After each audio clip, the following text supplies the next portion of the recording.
I think I can't actually see anybody, so hopefully everybody can see the screen, the green screen in front of you. If not, yeah, somebody please yell out to me and tell me that you can't see it. So the slide says today's session, and you can see 3 points there. What is aphasia? Symptoms of aphasia, and then some simple strategies to use when having word finding difficulty. So we'll just start with a little bit of an overview of what aphasia is. Aphasia is not necessarily a word well known by the general public, so we'll start just with a very short explanation. Language is complex, aphasia is complex, but we'll just cover it very briefly this morning. So here it says aphasia occurs when there is damage to the language area of the brain. So there is part of the brain that is specifically where language is, and it is here on the left side of your brain. If you go just sort of above and in front of your left ear, there is a patch of brain there which is where language lives. So it just says down the bottom there. So it's the left side, the frontal and temporal lobes. So anytime we communicate, so if we use speech, or anytime we listen to somebody else talking to us, this is the part of the brain that is working. This left area above and in front of the ear, on the left side, that patch of brain is where we keep our vocabulary, our knowledge of language, and our ability to understand others' use of language. So the symptoms of aphasia, there can be many symptoms of aphasia, and like I said, language is complex. Aphasia is very complex. But I just put down these 4 points here, cover and summarize a lot of what it's like to have aphasia. The first one there, difficulty finding the right word. So that is a very common symptom of aphasia. We call it word finding difficulty, and most of us have probably experienced it. It's that feeling of knowing what you want to say, but just not having the right words to say it. People with aphasia, it's not that they don't have anything to say or that they don't know what to say. This is not confusion. People with aphasia, they do know. They know what they want to say, and they know that there are words for this. But because those words are in the part of the brain that has been damaged to cause aphasia, finding the right word is the difficulty. And all of us have experienced that feeling, actually. Even those of us who don't have aphasia will know what it feels like to have an idea in your head and know that you've got something to say, and you think, oh, what is that word? What is that word? That's what word finding difficulty is. The second point there, difficulty putting words into sentences correctly. Again, it's the same part of the brain. When we talk to somebody, we know that we need to put those words together in the right order, and that we have to use all of the words, even the little words like the and of and is, that those words are important for our speech to sound correct. I could say to you, cat sat on mat, and you would know basically what I was meaning, but to sound correct, I need to say the cat sat on the mat. So all of that knowledge is happening here in the left side, the language part of the brain. Number 4, the next point down there, difficulty understanding what other people have said. Like I said before, that also happens here on the left side of the brain. So when someone else is talking to you, that's where you take the information that you hear. So people with aphasia can have difficulty listening to others speak and can find it hard to follow conversations. And I've put down here difficulty with reading and writing as well, because of course, reading and writing is also words, it's also sentences. So every time we read something or every time we write something, it's this part of the brain again that is doing the brain work for us to read and write. Okay, so that's the very, very quick overview of what aphasia is. And now I'm going to move on to just some very basic strategies that can help you in the moment. Like PJ said, we only have 10 minutes together, well, for my presentation, and then 10 minutes to talk about it afterwards. So I know I can't talk about a lot, and I thought what would be most helpful for this population.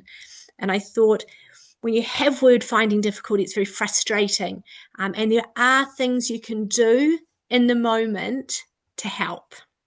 So we're going to look at some of those things now. Okay. So the first strategy, which can sometimes be confusing because it doesn't even feel like a strategy, but it is. The first strategy is take a breath, pause, and calm yourself. And the reason for this is that we know that word finding difficulty is frustrating, and it can cause upset. It can be stressful. When you have a thought in your mind, you want to express it, you can't find the right words to say it. This can be very stressful.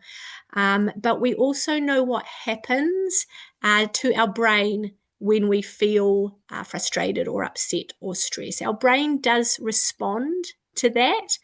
And so trying to calm yourself can be helpful for word finding.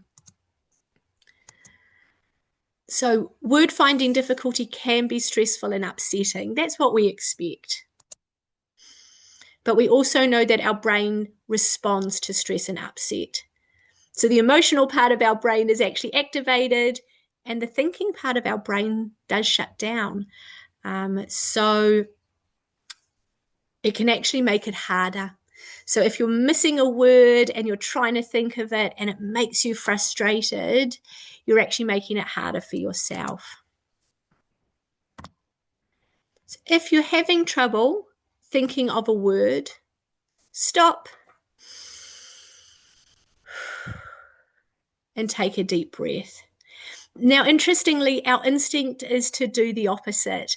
I've seen people with aphasia say, oh, what is that word? Oh, what's it called? What's it called? What's it called? And you can see them becoming frustrated and the fists come out, like we sort of clam up a little when we're frustrated.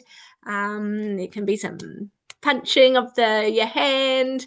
And so it's our instinct to get to become emotional when we can't find a word. But that actually is making it harder for ourselves. So the best thing to do when you're looking for a word is to actually stop, try to relax, take that deep breath, and then try again to see if you can find the word. Now, sadly, the truth is that aphasia cannot be fixed by breathing. Taking that deep breath is not going to change the fact that there is damage to the language part of the brain. It doesn't change the fact that that finding that right word is still going to be difficult. But what you are doing is stopping that brain go into that fight-flight response, and it's keeping the brain in the best state. So I've said here, you still may not get that word, but you are putting your brain in the best state to try. You're giving yourself the best chance. All right, that's strategy number 1, to take a deep breath. And it's my favorite strategy, actually. So if there's only one thing you take away today, take that one. Our next point is minimizing distractions. And I've got a good visual there that shows, a very blaring television.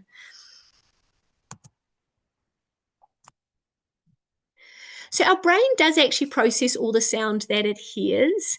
So that means that if you and I were having a conversation, say in your lounge room, and we were talking to each other, and there was a television was on at the same time, our brains are actually taking in the information from the television at the same time as taking in the information from our conversation. And so that's giving our brain extra work to do. Our brain actually is very good at working out what to ignore and what to focus on. And that's why sometimes in a situation you might notice a sound. You might walk into a room and go, oh, what's that humming sound? But after you've been there for a while, you may not notice it anymore. The brain sort of processed, made sense of the sound it's hearing, and it's choosing to ignore it. However, that is still work for our brain. And the more noise around us that we're having to process, the more work our brain is doing. And somewhat unnecessary work, really. So too much background noise can overload the brain. So a quiet environment allows our brain to put all of its focus into finding that word. So you can help yourself out by limiting the distractions as much as you can. The truth is we don't have control over the whole environment. If you're at a cafe having a chat to a friend, we can't ask the other tables to stop talking, or the noisy barista with his hissy machine on the counter. So there are some situations where there is noise, and that will be harder to have conversations in those noisy environments. But if you're at home, you do have the ability to turn off the TV, or I used to say the radio, I guess I should say Spotify now, or whatever you listen to. So trying to limit or eliminate background noise can help.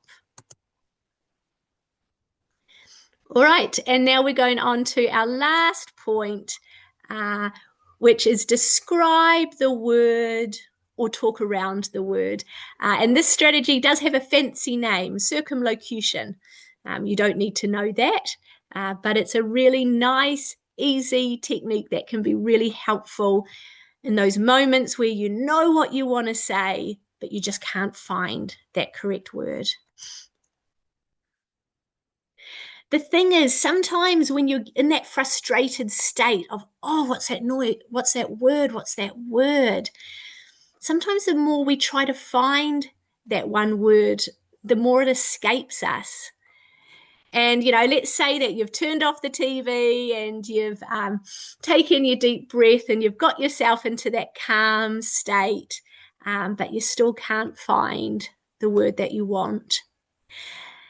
Sometimes it's nice to step back from trying to find that one word and just speak more broadly about what the word is. So if you can't think of the word, maybe try talking about it instead. I'm often working with people who have aphasia, who are getting frustrated saying, oh, what's it called? Oh, I got this thing. What's it called? What's it called? And I can see them getting frustrated. So obviously at first I say, maybe, take your time. I'm not in a rush to try and calm the situation. And then you might say, can you tell me about it? That's what I might say to somebody. If you can't think of that word, tell me a little bit about it. Maybe I could help. And so sometimes talking around the word can help. So as an example, let's say that you're trying to find a word microwave. Maybe you went to the shops yesterday and you bought something and you wanted to say, I bought something. Oh, what did I buy? What's it called? What's it called? And you can't get that word microwave. Maybe you could tell me about it instead. I cook my food in it. I press the buttons. It goes ding when it's done. So you could talk about the microwave and explain it without having to find that word. Now, when you use this strategy, two things can happen. Sometimes talking around the word actually gets us there. So sometimes you might say, I cook my food in it, I press the buttons, it goes ding with it when it's done. It's a microwave. I got a microwave yesterday. So sometimes the talking around just allows us to get to the word. And the reason for that is because in our brain, our vocabulary, it is kept the way it's kept is not, it's not a mess, it's not accidental. We do keep words together and vocabulary together, with links. And so sometimes talking about the word gets us closer to where that word is stored because we're using other words related to it. And so sometimes it will give us the word, which is wonderful. But you know what? Sometimes it won't. But what you have done is described it really well so that the person you're talking to then knows the word. So you might say, oh, I went to the shops, I bought this thing, what's it called? I cook my food in it, I press the buttons, it goes ding when it's done. The listener now knows, oh, you got a microwave. Did you buy a microwave yesterday? And so they are able to help you out. And at Aphasia New Zealand, we're not big on perfect communication. What we want is that connection, that ability to be able to communicate with others. And however that happens is good. I like to say to people with aphasia, this is not cheating. This is a strategy. This is an intelligent strategy that works. So if you can't find that word, maybe stop trying and talk about it instead.